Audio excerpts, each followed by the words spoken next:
The agenda here is CISM, which is Certified Information Security Manager. The certification that comes after CISM is CISP, Certified Information System Security Professional. Why we call it as a professional exam? Professional as the keyword there insists, because professional and practitioner, there is a difference. Practitioners are more of engineers, level 1, level 2, level 3, level 4 engineers who implement things.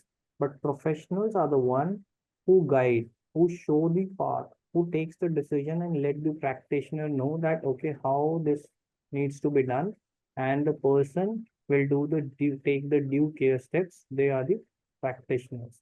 Information security manager is the person who is responsible for the infosec, information security of any IT organization or any organization. So basically, as you know, security does not bring money.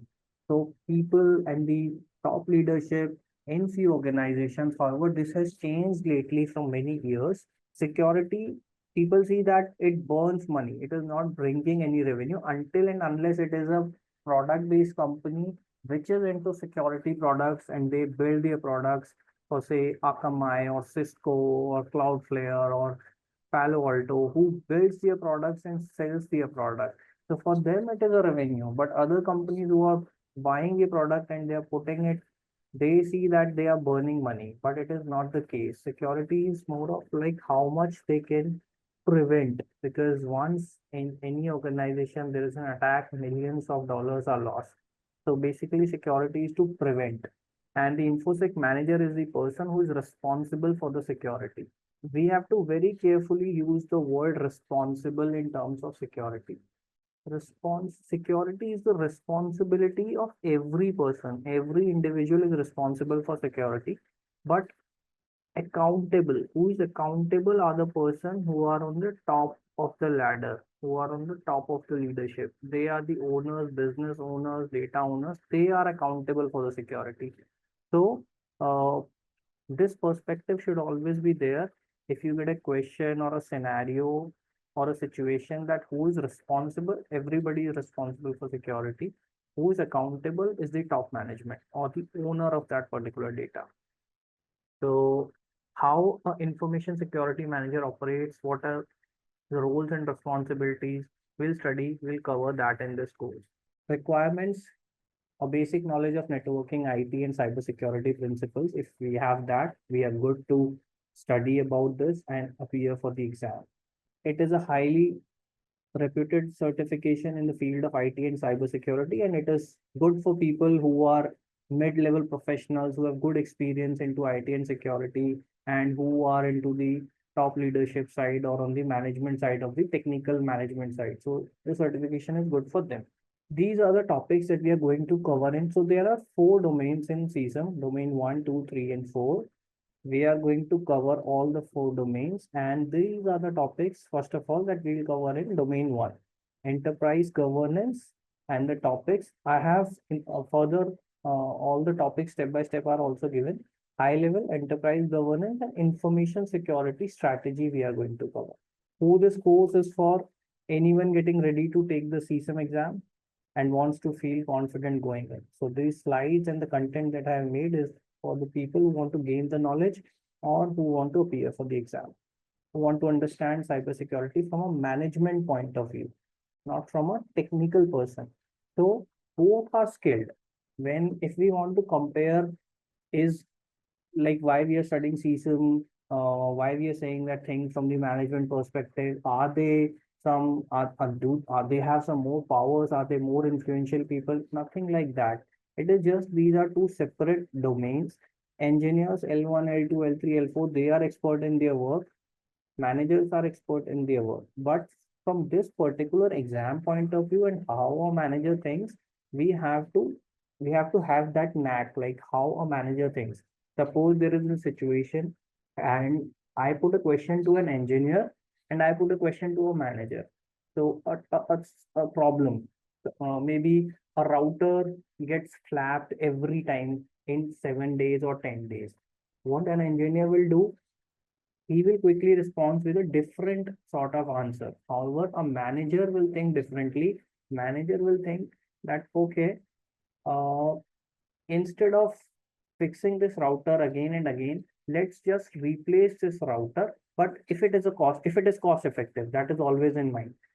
But manager will always think in a way that last a long-term solution. Our engineer can give you an answer where he will say that, okay, I can fix it in 2 minutes, not a big deal. But again, the problem can arise back. So the answer that we will expect from an engineer will be a technical or a right away solution, but a manager will give a long-term solution, keeping in mind things like cost, how much cost effective that solution is. Okay, so basically the CISM exam, when we appear for the exam, we get 140, 150 questions from all the four domains, testing our knowledge on real life job practices leveraged by expert professionals. So why we say that we need a certain experience for appearing this exam, like 5 years experience or knowledge in this exam? Why cannot somebody who is a fresher just coming out of the college can give this exam? Because the syllabus that Isaka says, it's okay. The syllabus is there, the book is there, but it is not the case that they cannot ask something out of the book or out of the syllabus. They can ask something that is related, that you will learn from your that you have learned in your real life experience working in the IT, working in the office. So that is why we say that the people who have prior knowledge, who have worked in the industry, this exam is for them. So you will get 150 questions from all the four domains. We have the bifurcation as well. So these will be useful for you when you will start preparing for the exam, like which domain covers how much. So I have in the initial slides, I have mentioned all those things. So 17% before 2022, the weightage was different for different domains, but we don't need to cater to that now because we will focus on what the current scenario is.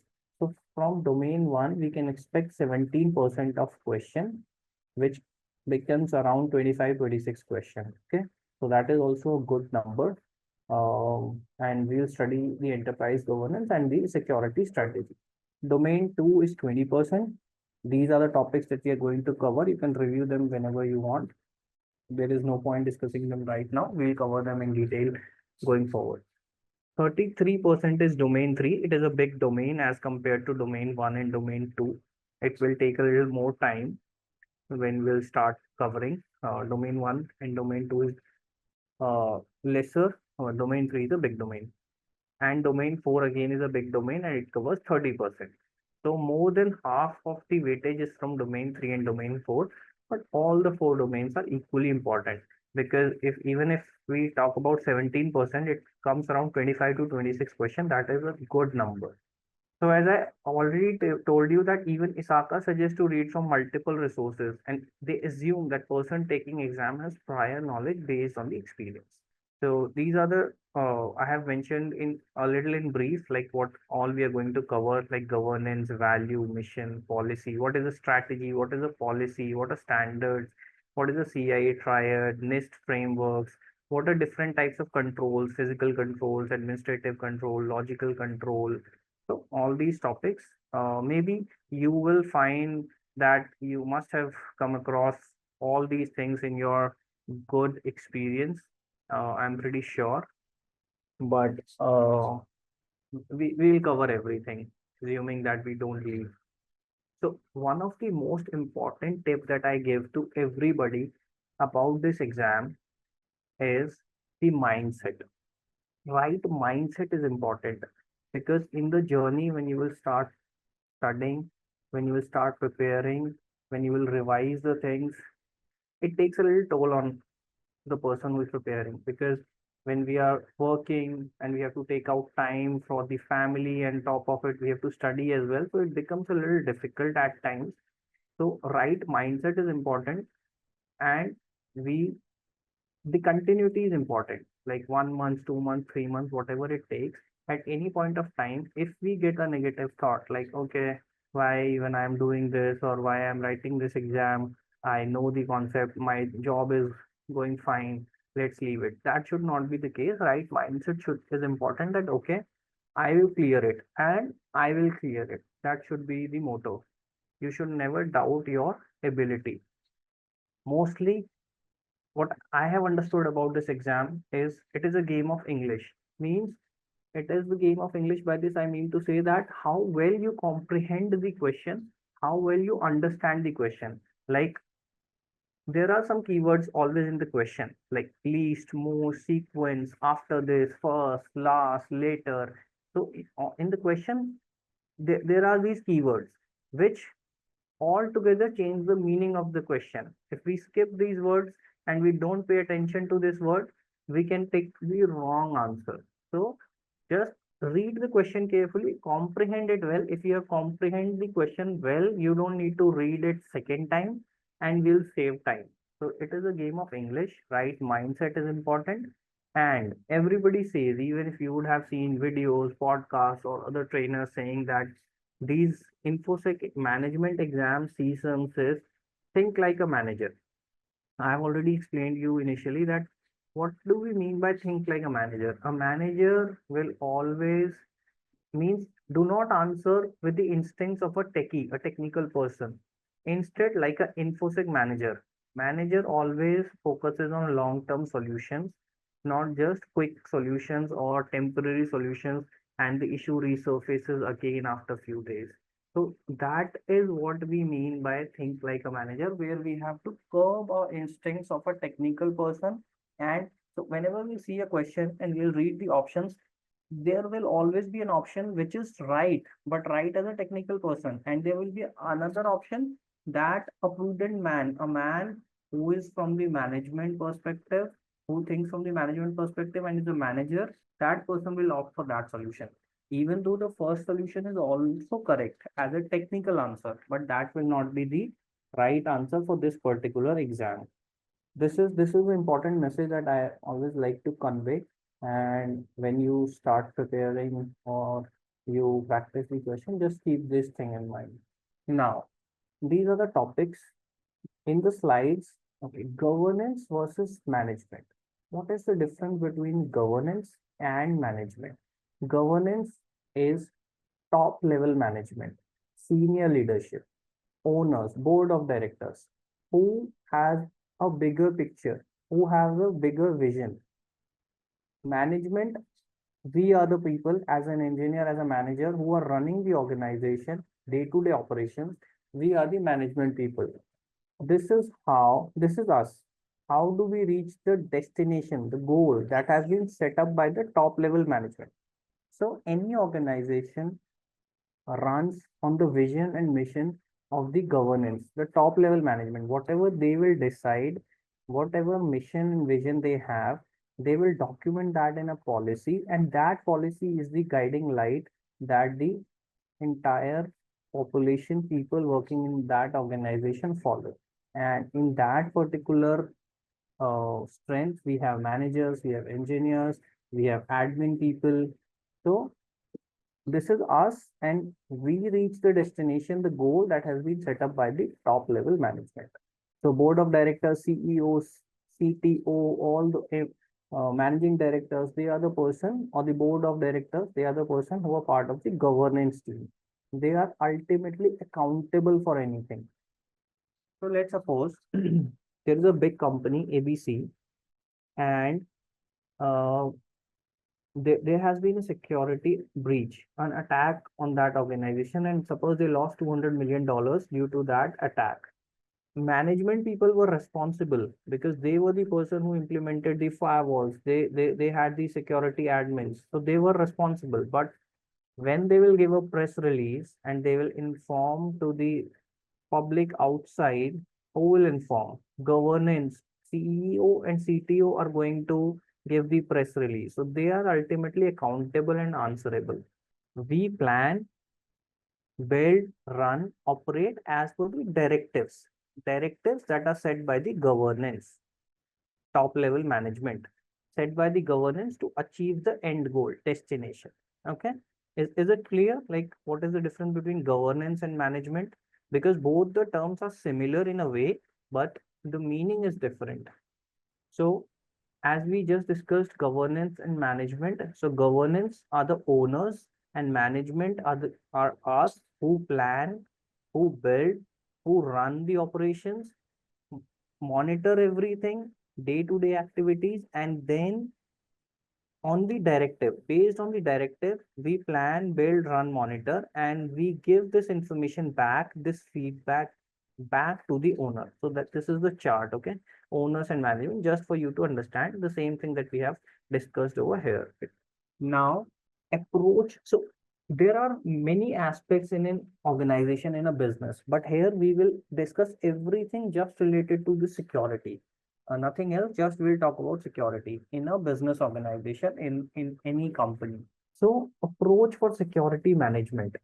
When we have to implement security in a big company, that let's suppose in any organization, we have offices, let's suppose in 20 countries of the world, and there are branches like 5 to 7 branches in every country, so 100 and 150 branches in the entire world, people working in different time zones, different shifts. So we have to make policies, guidelines, and security controls in a way that is symmetric for everybody. It is not that people working in India or people working in USA or people working in Dubai will have different rules and regulations. Policies, I mean, rules and regulations will be different because they differ from country to country. So, what should be our approach for the security management? It would be, so basically, all the organization work on two approaches: top down, bottom up. Top down means on the top we have CEO, middle management, lower management, means operational people who runs day-to-day operations. Okay.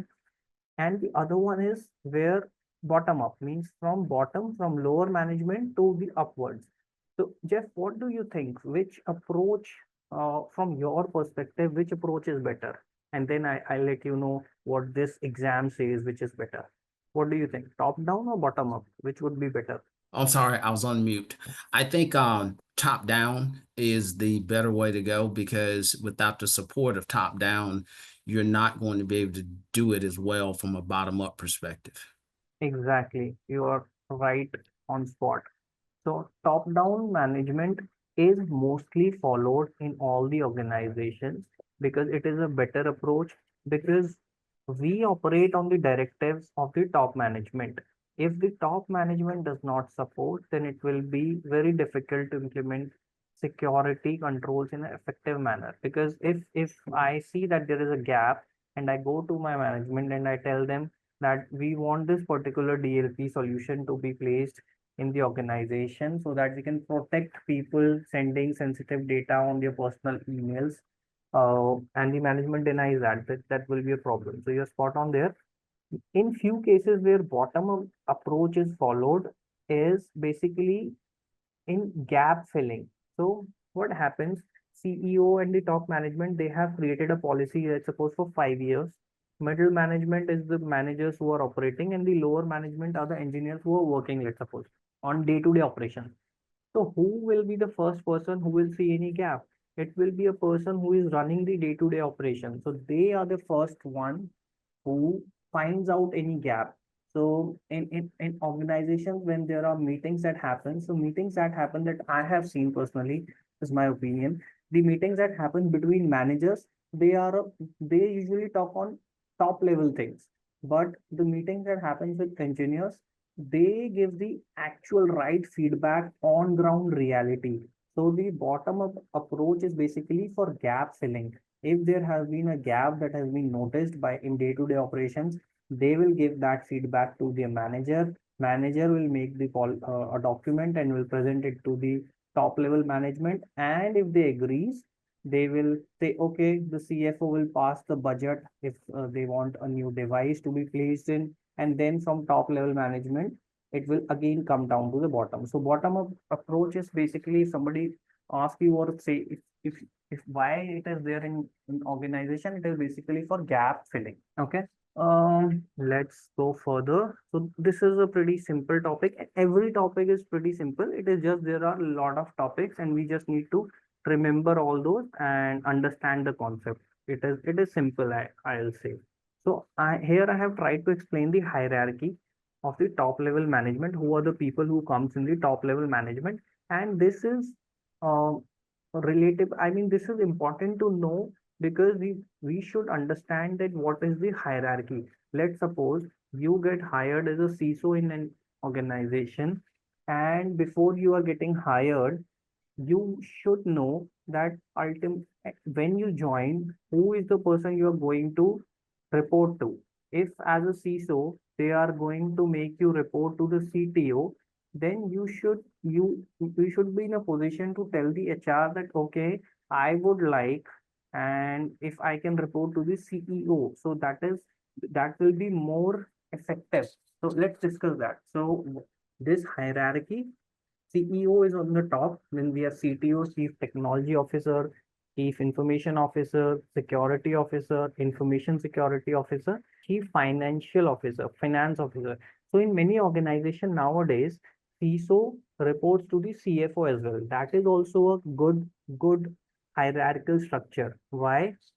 Because if the CISO finds a gap and CISO reports it to the CFO, CFO is the person who is ultimately going to approve the budget. So if they can reach out to the finance person and tell that this is critical, we need it, it will be easier for the CISO to get the budget approved.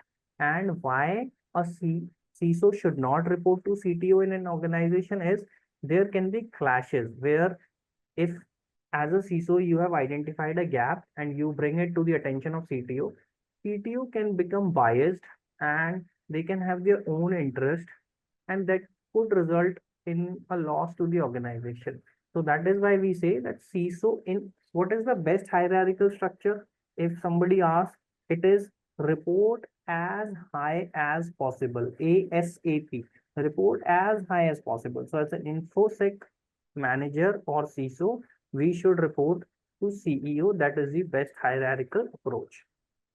In an ideal organization, CISO should report as high as possible. I have mentioned it here. So a CISO should report to CEO and not CTO. All are responsible for security, though top level management is ultimately accountable. Okay, I just put it as a note and reminder. Let's go further. I'll be sharing these slides to you. Okay, you will get Okay. these slides. What is a standard and what is a framework? So in this particular course, we are going to cover few standards and frameworks that are good to know for the knowledge and for the exam perspective as well. So first of all is PCI-DSS, which stands for Payment Card Industry Data Security Standard. It is an important standard. What does it basically say? So PCI-DSS is basically for the finance and the banking industry. What does it say? It basically says that we have to use the sensitive information, that is the credit card and debit card information. We cannot save every detail of the debit card and credit card with the company. They will never store the CVV. That is the 3-digit PIN. If in India I talk about, we have a 3-digit PIN on the ATM and debit cards. That cannot be stored by the company that is operating and issuing that credit or debit card. So they are bound by this payment card industry data security standard. This is for the banking and the finance related organization. It is designed to secure handling of credit and debit card information. Okay. After PCI DSS, we have the second one, which is Octave.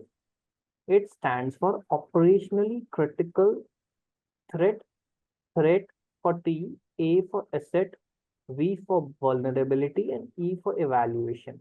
It stands for Operationally Critical Threat, Asset, and Vulnerability Evaluation.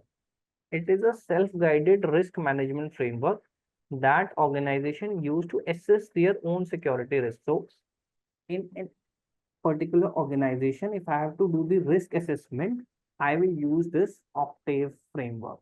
After we will discuss them in detail as well. This is just in this domain, we just need to become familiar like what are the standards and frameworks, and then going forward in the other domains, we will study them in depth. Okay. After Octave, we have COBIT, which stands for Control Objectives for Information and Related Technology. It basically aligns with the stakeholder needs, the people with whom we are working, the stakeholder, my client. So it aligns IT goals with the stakeholder needs. providing a governance management framework for IT. COSO, developed by Committee of Sponsoring Organization. It is enterprise-wide governance, again for risk management and internal control, security control. ITIL is basically Information Technology Infrastructure Library. This is the framework for IT service management. For operations, for IT operations, how should a IT operate? Day-to-day operations should happen. That comes under ITIL. So if we are following ITIL, it means the client will always say, okay, if you are following ITIL framework, then client will have trust in the process. Client will trust, okay, my information, my data, my company is in the safe hands. They have a good process. The other one is FRAP, Facilitated Risk Analysis Process. What does this do? This approach evaluates one business unit, application, or system at a time through collaborative brainstorming sessions. So the internal staff that is working in the IT, we have sessions, meeting, brainstorming sessions with them. And in those sessions and meetings, we find out what are the risks, what are the threats, and then we work on those risks and management to mitigate them. Okay. One important thing, there is a saying, uh, can we eliminate the entire risk if I have all the fancy security controls, all expensive security controls I have put in my organization? Can I confidently say that I have eliminated the risk completely? 100% risk has been eliminated? No. Yeah, right. So risk should be reduced to an acceptable level. We cannot eliminate risk. We can try to eliminate the risk as much as possible, but our end goal will be to reduce the risk to an acceptable level. Now, we have a ISO 27,000 series. Different controls and frameworks are there in this ISO 27,000 series that we should be aware of. First one is ISO 27,001. The other one is 2, 4, 5, and 99. What all these says? ISO 27,001, it is basically it focus on ISMS, Information Security Management System, that we discussed in ITIL.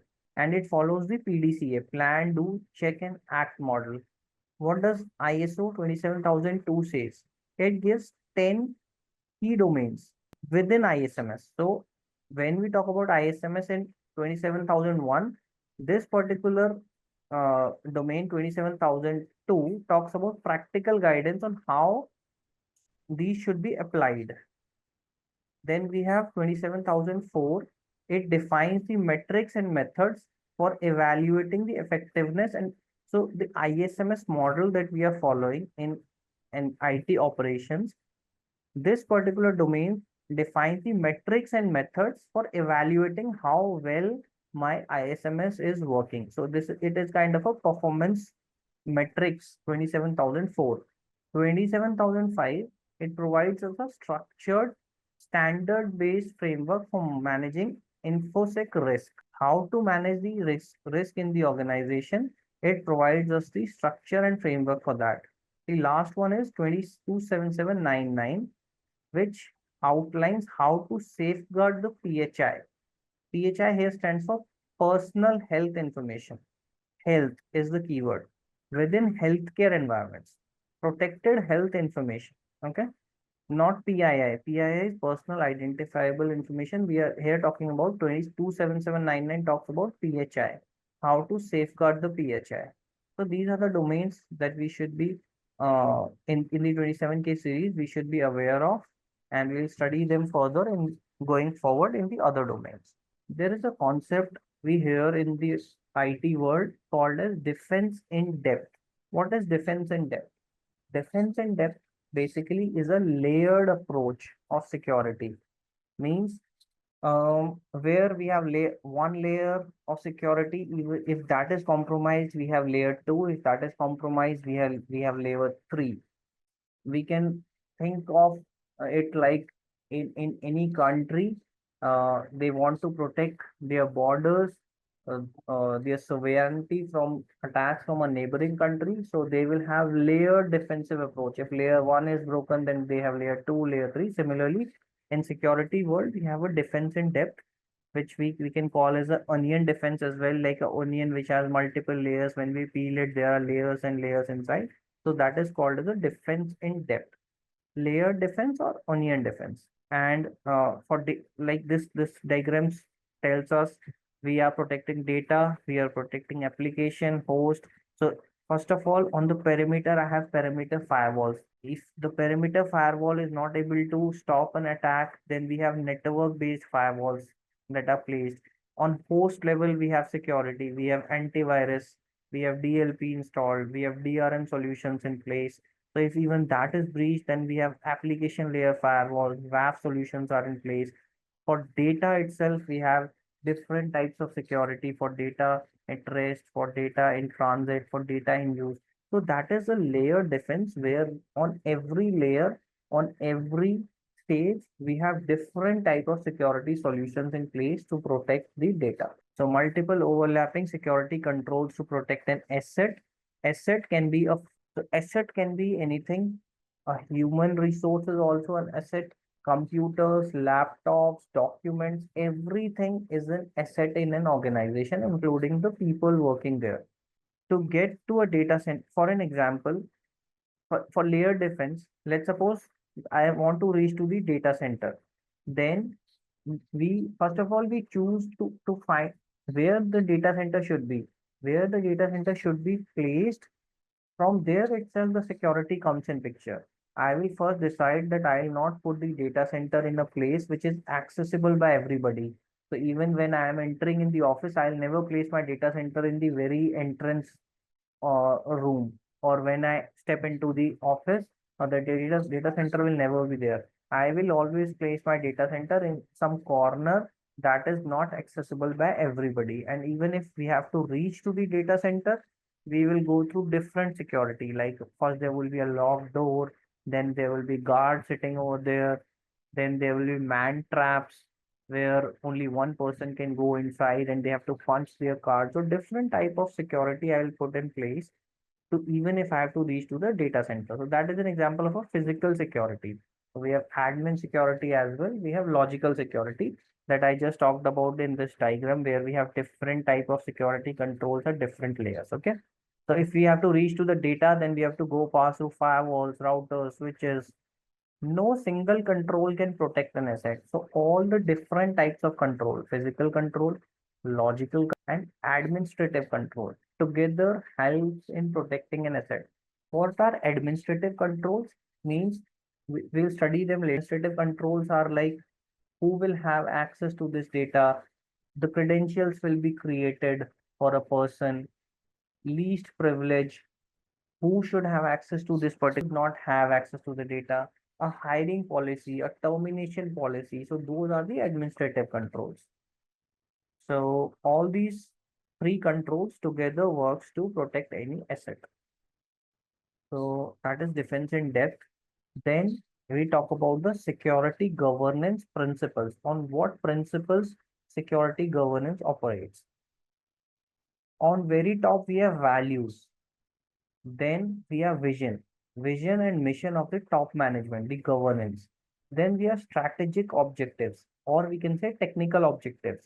Then we have action and KPI. Action means the day-to-day operations, the steps we are taking, and KPI is key performance indicators, where we will assess the effectiveness and the steps that we are taking, day-to-day operations that we are doing or delivering for any client. How we will assess that? That comes under key performance indicators.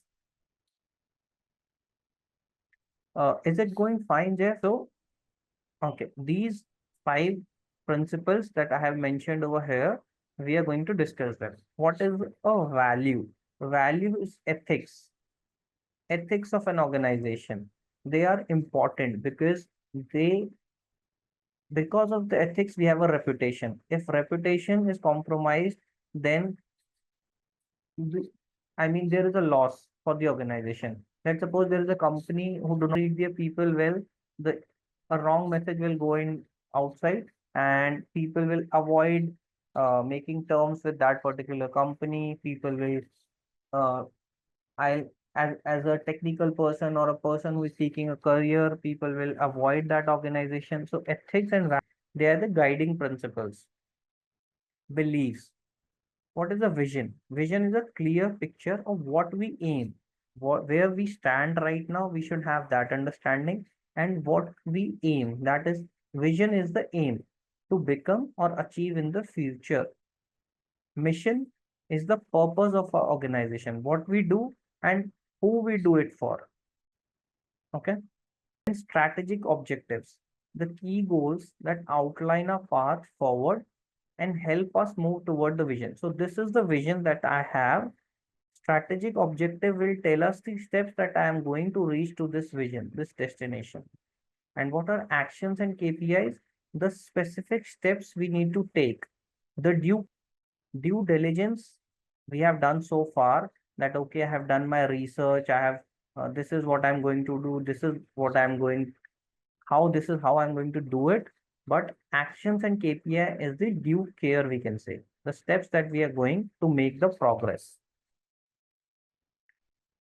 Now, under the so from here we are, yeah, under the information security governance, these are the three parts. First one is the governance, that is the top level management.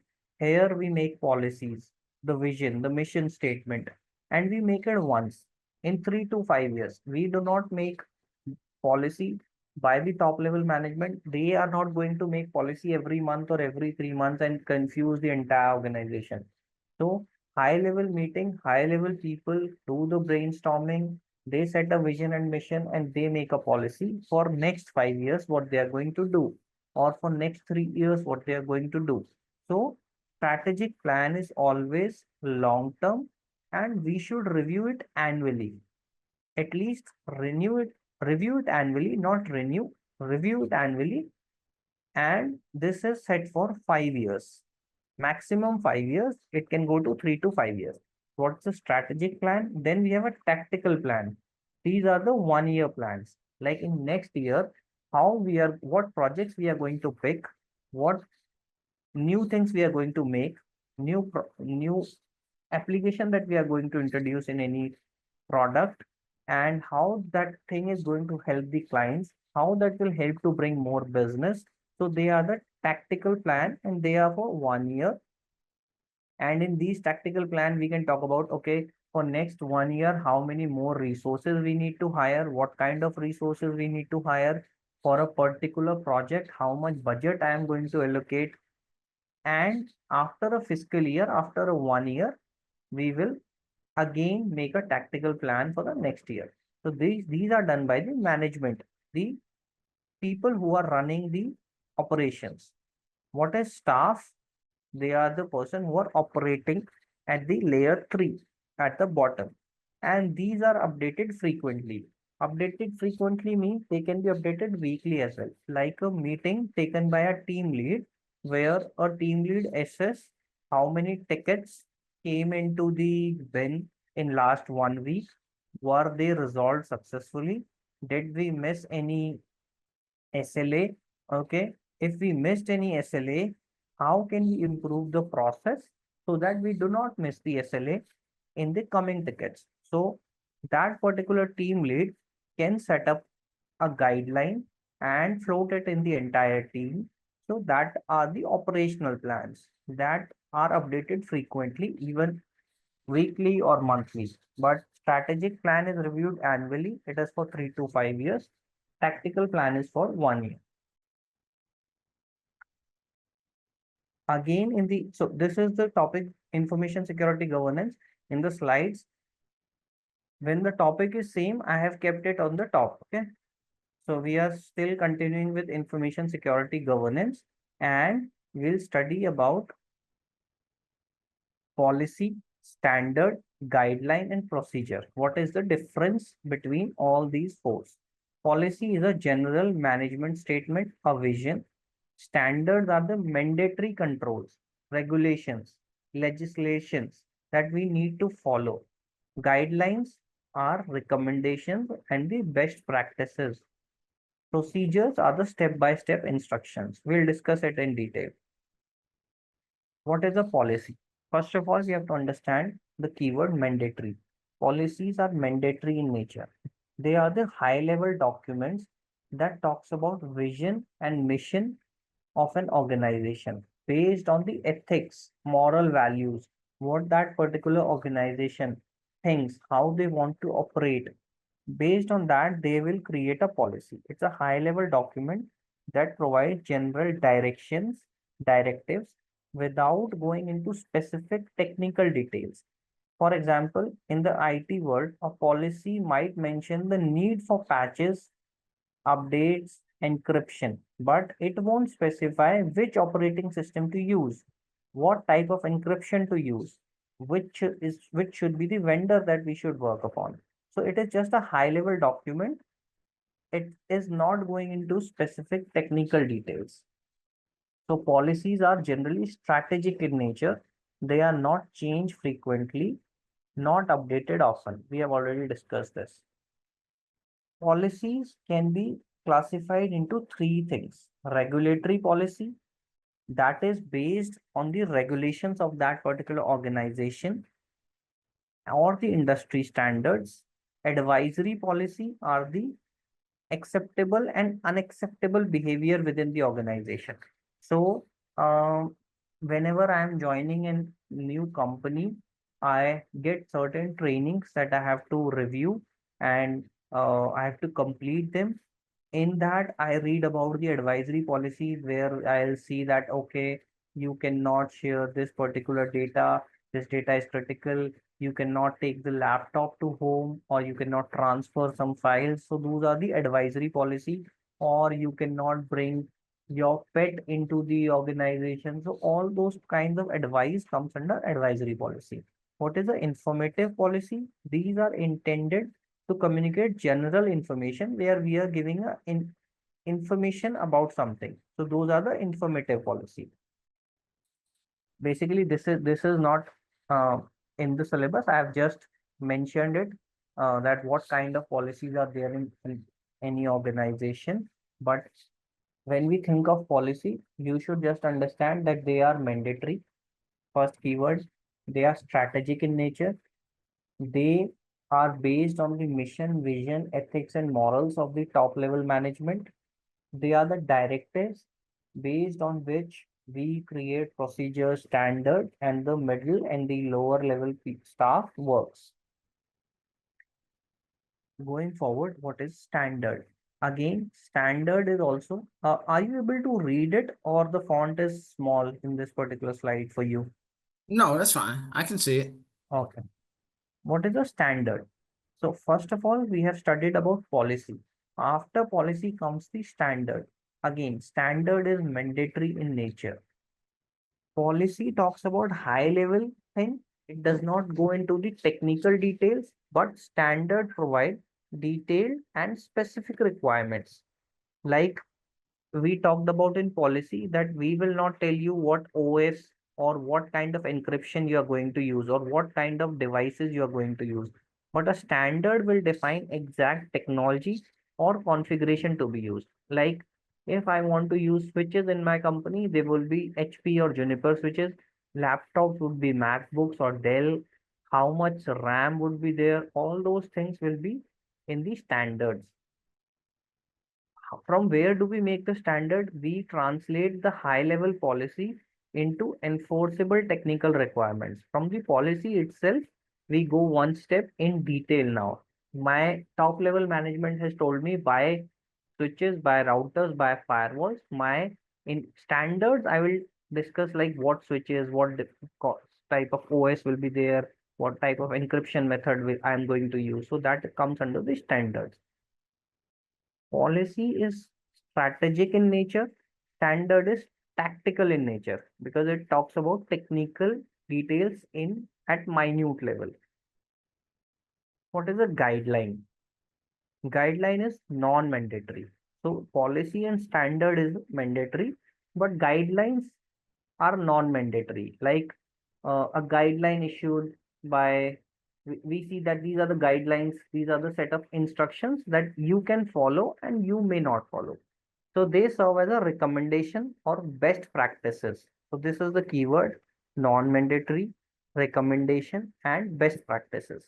Again, these are derived from the policies and standards.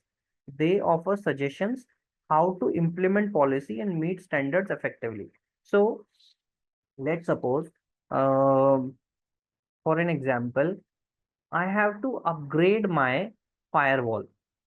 So, there are two ways I can upgrade my firewall. Either I can log into the GUI and from my web browser and I can upgrade the firewalls, or I can log into the command line interface and run my commands and upgrade the firewall.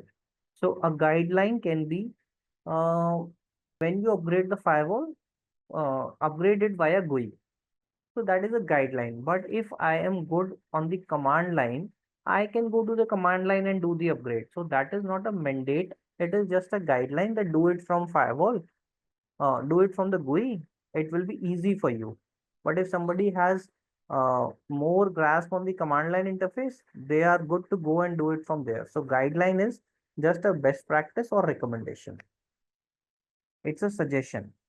Although not enforced like standard, they help maintain consistency. What is a procedure? So we have studied policy, then we studied about standard, policy, standard, guideline, and after that comes the procedure and baseline. Procedure is again a mandatory document.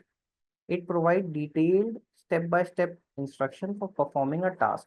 Let's suppose I have to onboard a firewall, if I have to install a certificate on a server, or if I have to upgrade a particular server, then I will make a document and I will float that document to all the firewall or my load balancer engineers in the team. They will follow that particular document that has step-by-step instruction to perform that particular task under a change window. And that particular document I am going to present to my change management board. If they will approve those steps, then in the change window, I am going to follow that procedure and do the task that is assigned to me. So what is a procedure? Detailed step-by-step instruction. Include low-level technical details. It is tactical in nature because it here we are talking about detailed technical steps that we are going to follow. Baseline is interesting. What is a baseline? It is a mandatory security benchmark. Means a minimum. Okay, so I have there is a baseline which below which I cannot go. At least I will do this much. That is called a baseline. Like in an organization, at least I will have a perimeter firewall. With uh, I cannot live cure my organization without at least a perimeter firewall. That is minimum mandate that is required. So minimum acceptable level of security that must be implemented. On top of the minimum benchmark, I can go upwards and onwards.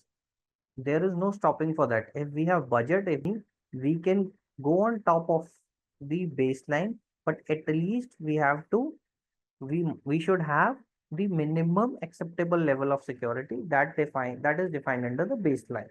Okay, so I'll just quickly summarize it. Policy mandatory, talks about vision, mission, morals, and ethics of an organization. Standards mandatory, detailed step specific requirements. Guidelines are optional, they are suggestions. Procedures are mandatory, step by step documents, step by step instructions in a document. And baseline is the minimum acceptable level of security. On top of that we can go, but at least that we should have. Are we fine so far? Yes. Okay. Yeah. Let's start again. So we were discussing information security governance, and yeah, we studied till baselines. Okay. Again, in information security governance, we have another thing called as personal security.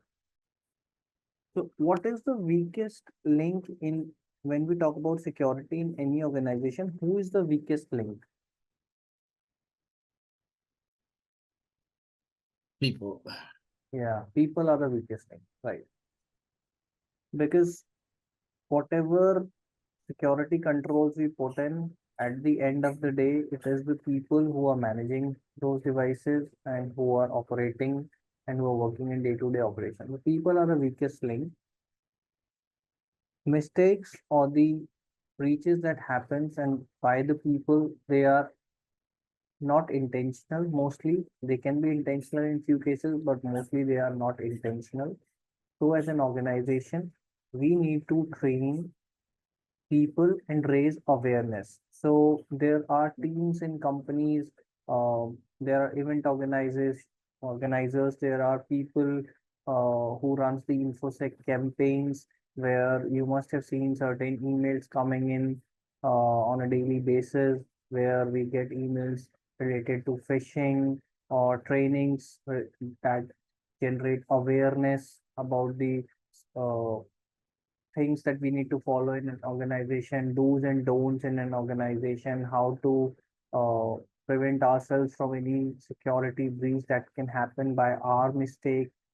For that, we run awareness programs and campaigns to prevent the people from doing mistake. Or sometimes people can have a tendency where they take a shortcut that can result in a security breach.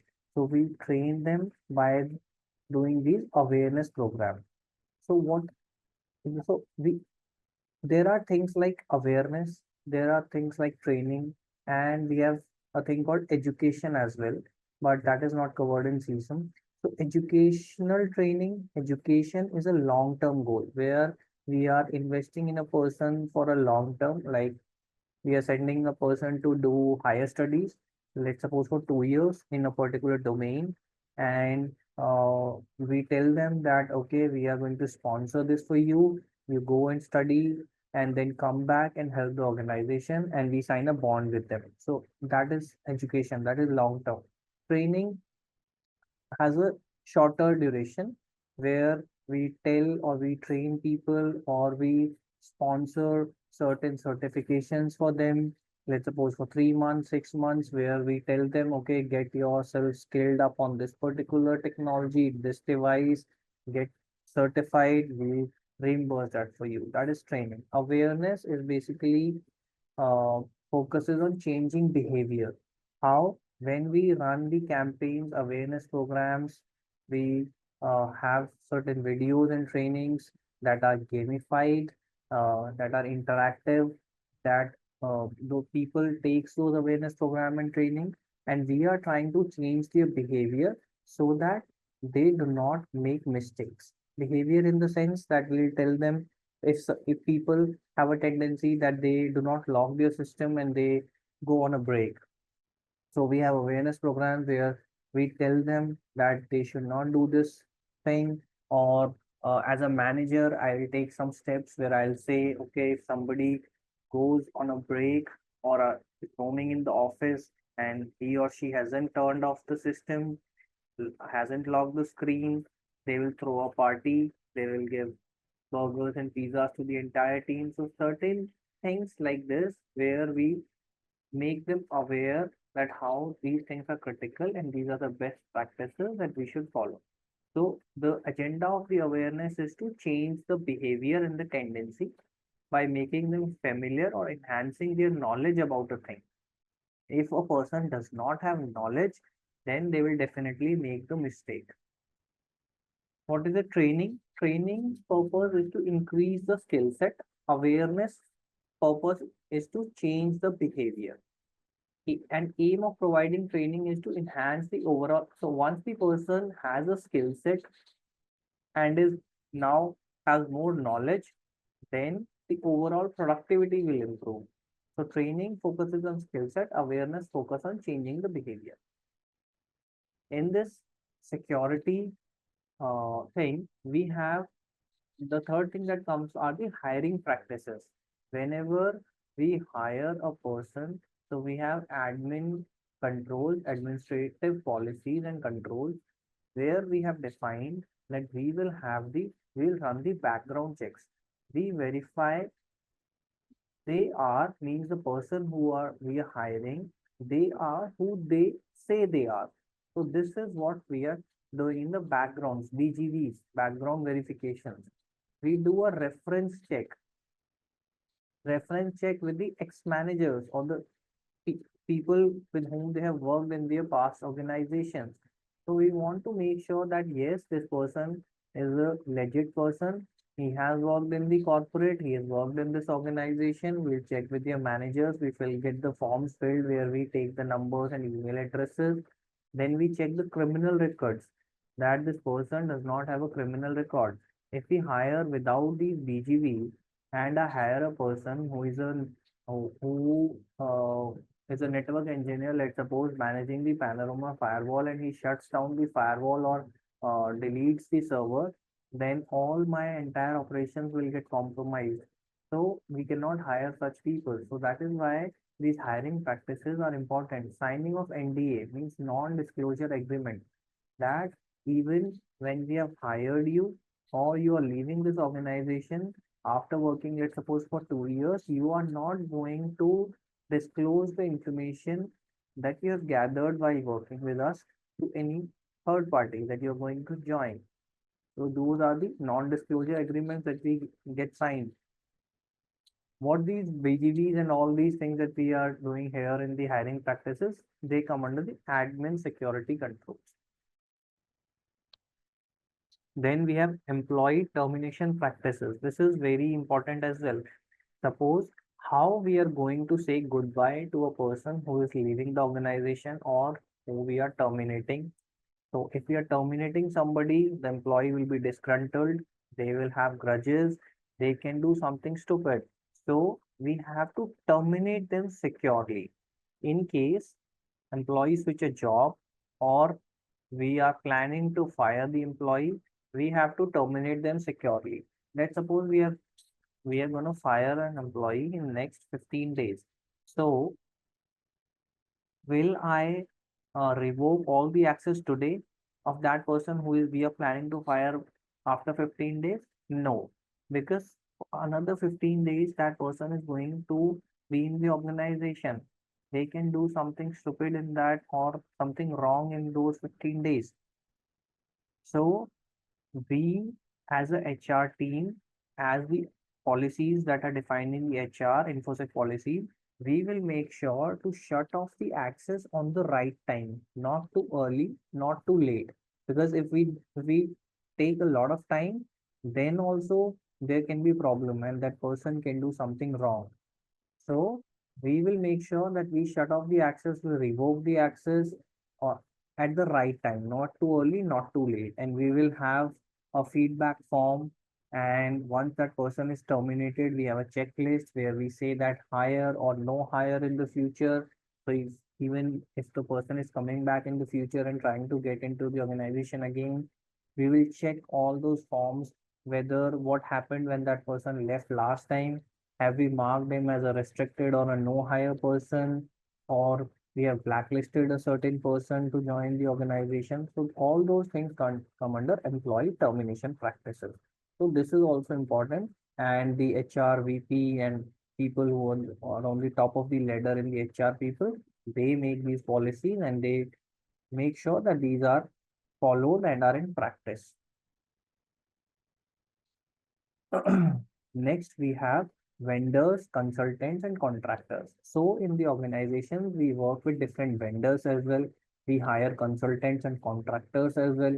So we will make sure that those people are properly trained. So if there is a regular employee and there is a contractor or there is a consultant who has been hired as a freelancer for 1 month, and we create access for that particular person in our environment, so we must train that person also, because now he has the access to our network.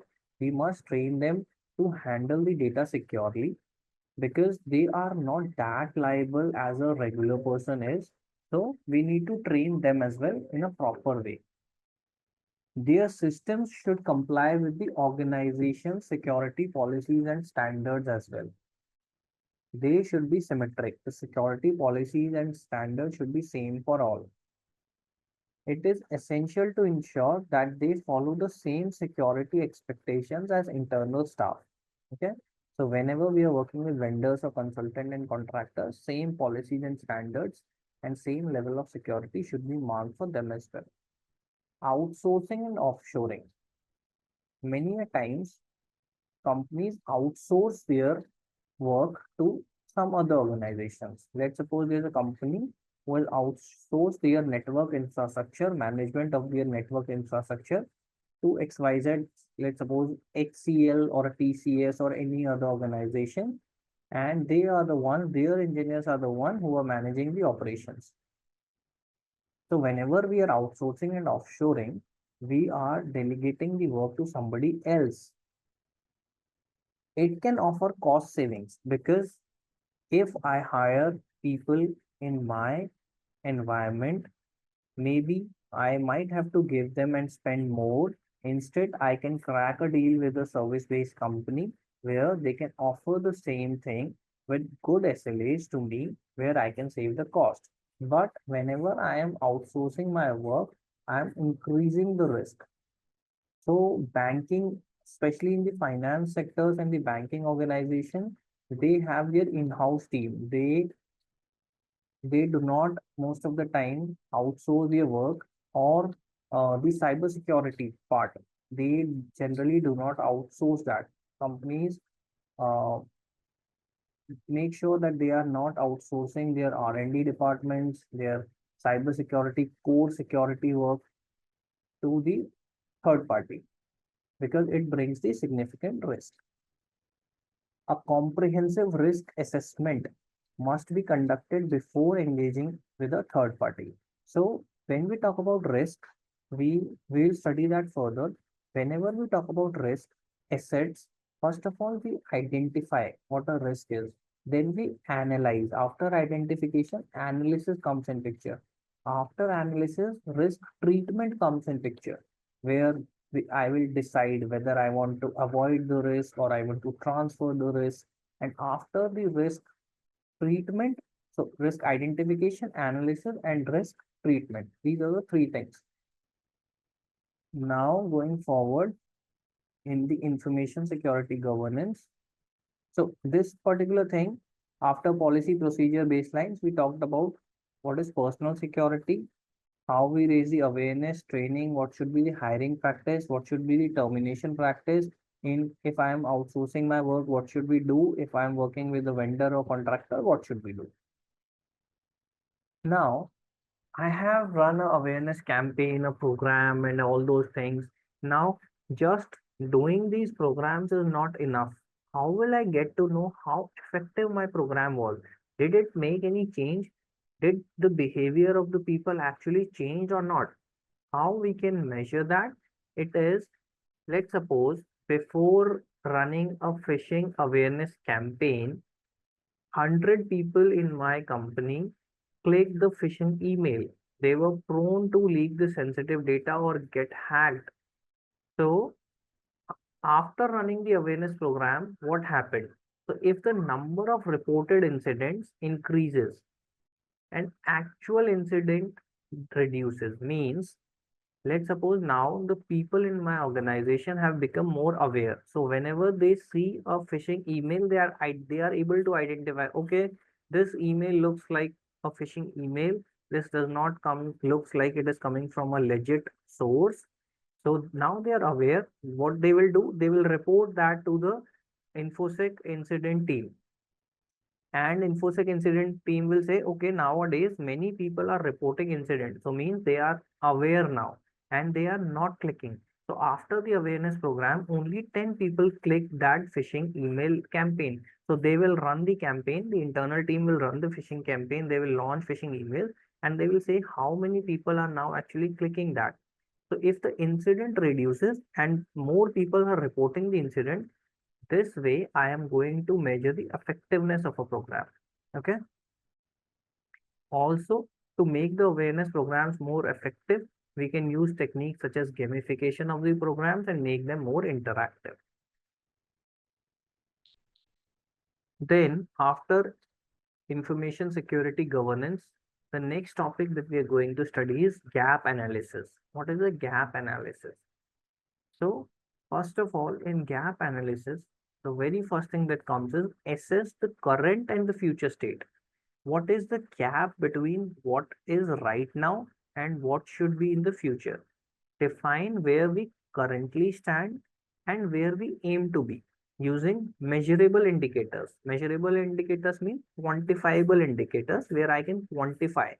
I can use qualitative indicators as well, or I can use quantitative indicators as well. Let's suppose I am at my growth rate is 7% year on year.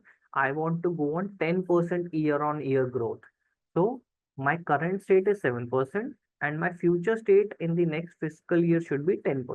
So in the gap analysis, first of all, I should know where I am standing right now and where I want to go. So the difference between the two, A and B, is the gap. Now identify what is the existing process. So to achieving that 7% year on year growth, what was the process that I followed? What worked well that I was able to achieve a 7% year on year growth? So let me first understand and analyze that process. Current activities or workflows in place. Now, outcome. What was the outcome of that? Evaluate how effectively the current process is performing. Now, identify the desired outcome. Define the level of performance or results we aim to achieve. So now, in my huddle meeting with my entire, as a CEO of the company, I hold a huddle meeting every month where I say, okay, this this quarter we were on 7% profit. Now let's target for 10%. So this is where we are desiring to go. Identify the desired outcome. Now identify and document the gap. Highlight the difference between current performance and desired goals. Now, what should be the process to reach that particular destination from going A to B? Now I know that, okay, what I did in A and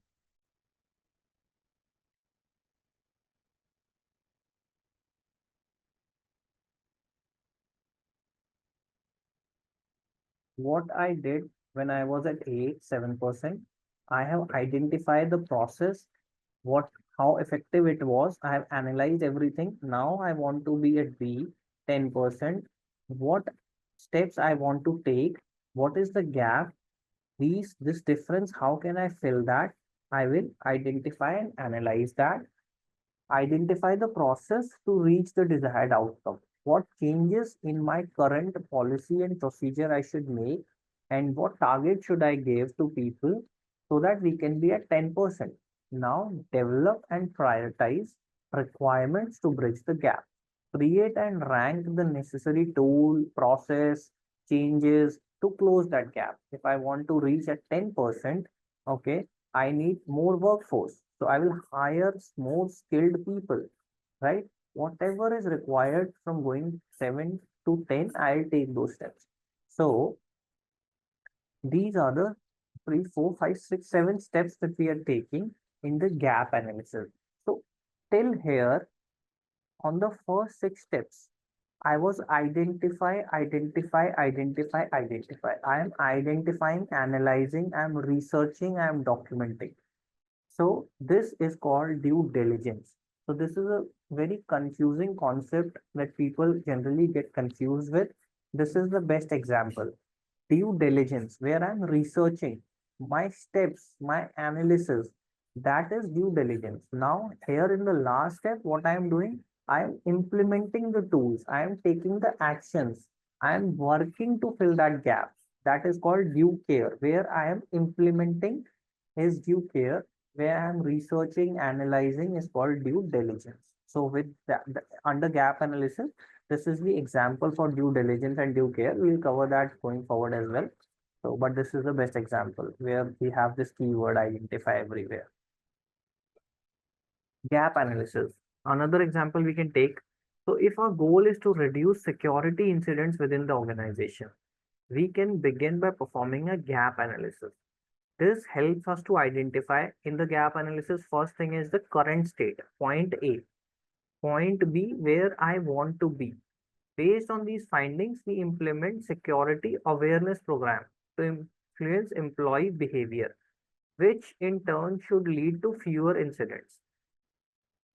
So the first six steps we discussed represent due diligence.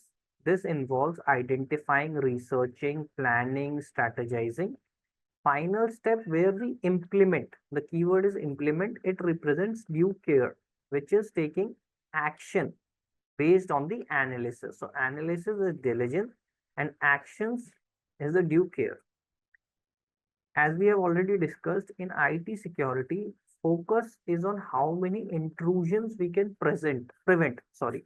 So the gap analysis I did, my focus will be how many intrusions I can prevent, not on generating profit, because security is, as we already discussed initially, how much loss we can avoid. It is the security and reduce the risk to an acceptable level. We cannot eliminate the risk completely. Okay, let's go forward. After gap analysis, we have SWOT analysis. What is SWOT analysis? It's strength, weakness, opportunities, and threats. So, strength and weakness are the internal thing, and opportunities and threats come under external. Strength and opportunities are helpful, weakness and threats are harmful. Now, let's study about SWOT analysis. So many organizations follow this SWOT analysis, strength, weakness. Even in few interviews in organization, they work on the SWOT analysis and they ask candidates, what are your strengths, what are your weaknesses, and all those things. So under SWOT analysis, first of all, we will see internal factors. Okay. Internal factors are within the organization's control. Strength. First is strength. What does the organization does well? What we do well? It can be, what can be my strength as an organization? My strength can be, I have very skilled and experienced resources. I have the best engineers, best salesperson in my organization who can crack good deals, who can resolve problems very quickly. They can provide the best support as services to the clients. So though these can be my strengths. Valuable physical and human resources. Physical means I have good assets, I have good advanced machineries, competitive advantage over others in the industry. These can be my strengths. These are the internal factors. I can hire good people, I can hire good machineries. What can be my weaknesses in the internal factors? Strength, weakness. Gaps or limitations in resources or capabilities. I do not have good resources, good manpower. Areas where the organization is underperforming. Dependency on specific individual. Example, so if I have a person who is very skilled, who has a good experience, that is my strength. But it can be my weakness as well, because if all the work is being done by this person who is very skilled and experienced, and this person decides to leave the organization and I do not have a backup plan, then my day-to-day operations will get impacted. So here my strength turned into my weakness.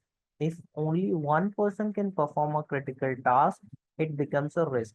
So as a manager, always focus on cross-training the team so that, and we should not have dependency on one person, so that that person leaves or goes rogue, then we should not hamper our day-to-day operations. Lack of certain skills, tools, or systems, these are the weaknesses. Issues in human or physical resources that hinder performance. Often, staff can represent both a strength and a weakness.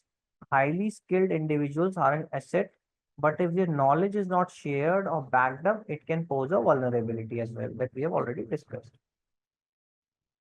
Now, I have discussed both the internal factors, that is the strength and the weakness. Now, the external factors outside the organization's controls. First one is opportunities.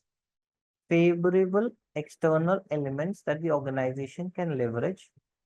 Market trends, a thing, a device or a technology that is in high demand or is in boom and it aligns with our business, then we can adopt that. We have to be aware that what is going on in the market, what are the opportunities, how we can expand the business, emerging technologies or partnerships, changes in consumer behavior or gaps in the market. So as a business, we have to be on the top and see what are the gaps, what new product we can bring in the market, what are the behavior, what is the feedback of the customer in the market. So those are the opportunities. What are the threats? Threats again are not under the organizational control. We cannot eliminate the threat completely. That is why we put security controls and reduce the risk to an acceptable level.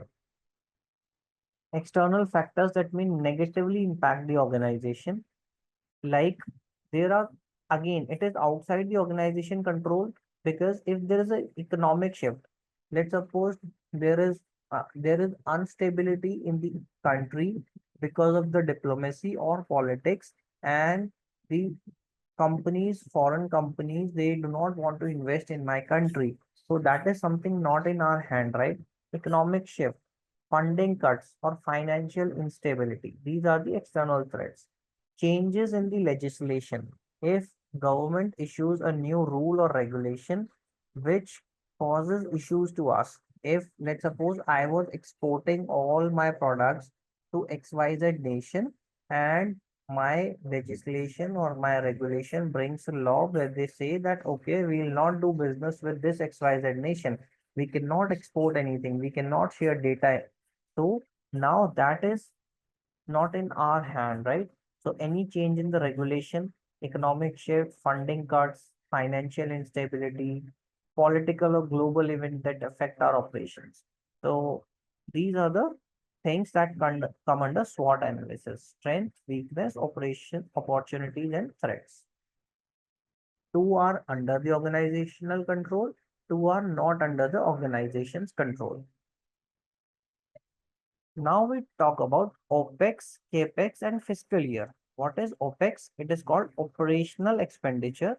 The expenditure, the money that is spent in running day-to-day business, the people that we hire, the salaries that we are giving, the machineries that we are purchasing, the offices that we are running. So those are operational expenditure, refers to the ongoing costs required for day-to-day functioning of a business.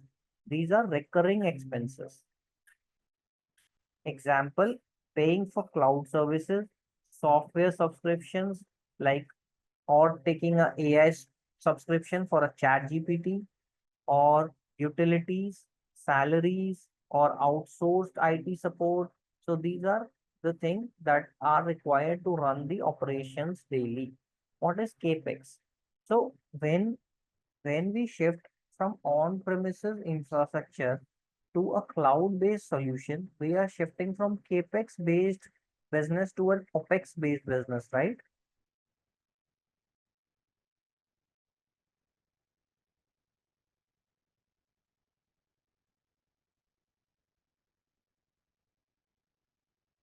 Right, Jeff? Ask your question again. Yeah.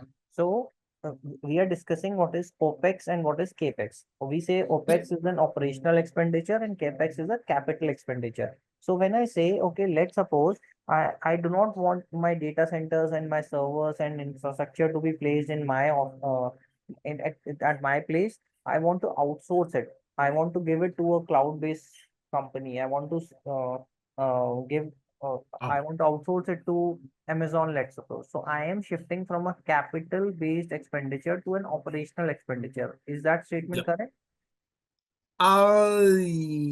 Yes. So it is just an example to explain what is OPEX and what is CAPEX. OPEX is day-to-day operational cost, and CAPEX is the capital expenditure where I am investing in a capital. Let's suppose Ola or Uber. These are the companies that provide cab services, right? So Mhm. what is their business model? Their business model is that they are providing the cab services, but they do not have their own cars, right?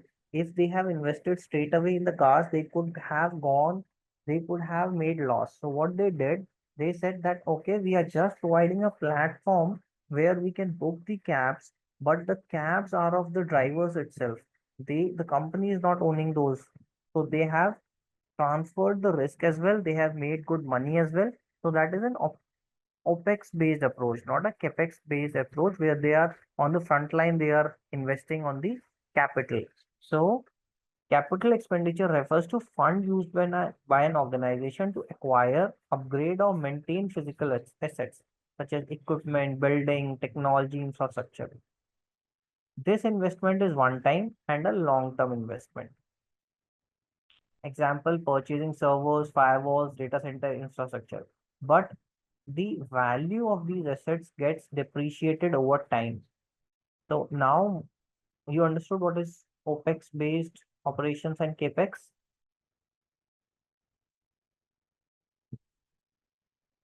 Business plan and roadmap. Basically, we are still under this topic only because the headline remains the same. Business plan is what and why, and the roadmap is how and when. This is the basic difference between a business plan and a roadmap. We build a organizational business plan based on, as we say, on the mission, vision, per the direction of senior leadership. And these policies and the business plan is for 1 year, 3 year, or 5 years at max. We should review them one at annually in a year.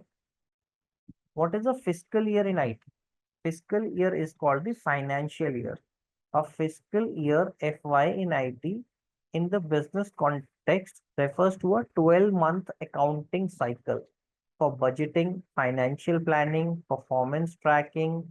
It may or may not align with the calendar year. Calendar year is January to December, but depending on the organization, fiscal year can change. It can be a March to March, not from a Jan to December.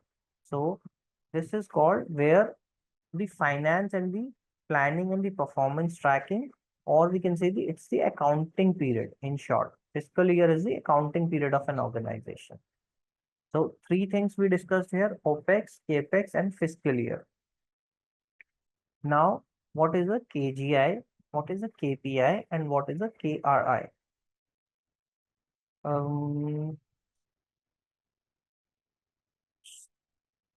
uh, is it enough for today, or you No, want to continue, or I uh, mean, that's up to you. How far do you want to take it?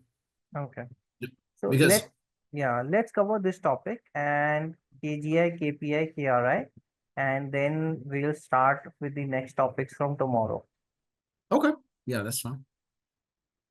So three terminologies: KGI, KPI, and KRI. KGI, key goal indicator. It is, in short, it is the final goal. What is my final goal is the key goal indicator. What is KPI? KPI is the performance indicator. It shows the journey of the performance. Journey's performance comes under KPI. KCI, key control indicator, how effective our control is. And we are not going to study KCI, I have just mentioned it over here. What is KRI? KRI is the early radar warning, which gives us the early signals or warns us of any particular risk. In depth, let's go further. What is a key goal indicator? What it is? It is a strategic level metric. Metric means it is an indicator which shows whether long-term goals or business outcomes have been whatever goal, key goal I had envisioned, whether I was able to achieve it or not. Focus is on end results or outcome. Goal, as I mentioned here, it is the final goal. This is the brief summary, crux of the KGI. The detailed explanation is over here. It is used for tracking the progress toward mission critical goals. Example, increase market share by 10% in 1 year, achieve this much percentage system uptime over the year. So these are the examples. Key goal indicator. After it comes the key performance indicator, where we have SLAs and all those things. What it is? It is a performance metric, how effectively we ran our operations, operational performance. It is used for monitoring and improving the daily or short-term execution towards goal. Why I want these KPIs? So that I know whether I am able to provide the services properly if there is any sinusoidal wave, if we are going down somewhere, how can we improve? So short-term indicators are the key performance indicators. Let's suppose I have to resolve a issue, a ticket that is a level 3 ticket in 4 hours, or my CPU utilization below 80%. It should not go above 80%. So these are my performance indicators. Key goal indicator is the final goal. KPI is the day-to-day operational performance. KRI, key risk indicator. It is an early warning. Signs of potential risk or threat. Focus is on risk exposure or emerging threats. What could be the risk? So the early warnings, we have a system in place where we analyze and we try to give understand and have early signs that this can be the potential impact. It is used for risk monitoring. Example, number of failed login attempts exceeding. So let's suppose the failed login attempt exceeds 500 a day. So it could be a brute force attack that is happening on my AD server. So if more than 500 attempts come in, then it is a signal that whether my AD server is under attack or not. So these are the risk indicators. Percentage of system without recent security patches. So KGI, KPI, and KRI. I think this is a table which summarizes these three things: key goal indicator, performance and risk indicator. It tracks the goal achievement, it measures the performance, and it identifies, monitor, and gives us a signal of any potential risk. So I think that is this topic all about. The next topic is CIA, that I think we will start it tomorrow. And so I hope this was helpful and you were able to understand and you were able to uh, see these slides properly. Any issues that you face?